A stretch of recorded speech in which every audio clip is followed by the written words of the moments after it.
আপনি কি জানেন নির্বাচনে একজন এমপি প্রার্থী কত টাকা খরচ করতে পারে? সর্বোচ্চ 25 লাখ বা ভোটার প্রতি 10 টাকা। কিন্তু বাস্তবে প্রায় কেউই এই আইনটা মানেন না। শোনা যায় একজন প্রার্থী নির্বাচনে 10 কোটি, 20 কোটি, 50 কোটি টাকা খরচ করেন, কিন্তু নির্বাচন কমিশনে গিয়ে বলেন খরচ হয়েছে মাত্র 25 লাখ টাকা। অর্থাৎ প্রায় সকলেরই সংসদে যাওয়ার যাত্রাটা শুরু হয় আইন ভাঙা এবং মিথ্যা বলার মাধ্যমে। এই অসততা ও মিথ্যার রাজনীতি আমি করব না। স্যান্ডেলিনা সো, রূপচর্চায় আভিজাত্য।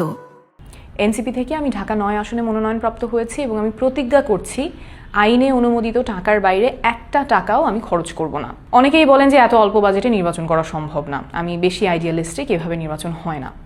কিন্তু নতুন বাংলাদেশ করতে আমাদের এইটাই করতে হবে, এটা করা ছাড়া কোনো বিকল্প নাই। কারণ নির্বাচনের খরচ যখন 10 কোটি 20 কোটি টাকা পার হয়ে যায়, তখন নির্বাচিত হওয়ার পরে সেই টাকাটা তুলতে চাঁদাবাজি, টেন্ডারবাজি প্রায় বাধ্যতামূলক হয়ে যায় এবং এইভাবেই রাজনীতি সাধারণ মানুষের কাছ থেকে ছিনতাই হয়ে চলে যায় মুষ্টিমেয় কিছু সিন্ডিকেটের হাতে। আমরা একটা দৃষ্টান্ত স্থাপন করতে চাই যে সততার সাথে রাজনীতি করা যায়, নির্বাচন করা যায়। ঢাকা 9 আসনে আমার মোট ভোটার সংখ্যা প্রায় 47 লাখ। নির্বাচন কমিশনের আইন অনুযায়ী আমি মোট ব্যয় করতে পারবো 46,93,580 টাকা এবং এই টাকাটা আমি আপনাদের কাছ থেকে চাই। নিচে আমার ব্যাংক অ্যাকাউন্ট এবং বিকাশ নাম্বার দিচ্ছি, এগুলো একদম নতুন অ্যাকাউন্ট। কত টাকা আসছে এবং কত টাকা খরচ হচ্ছে সেটা স্বচ্ছভাবে আপনাদের সবার সামনে প্রকাশ করব প্রমাণসহ।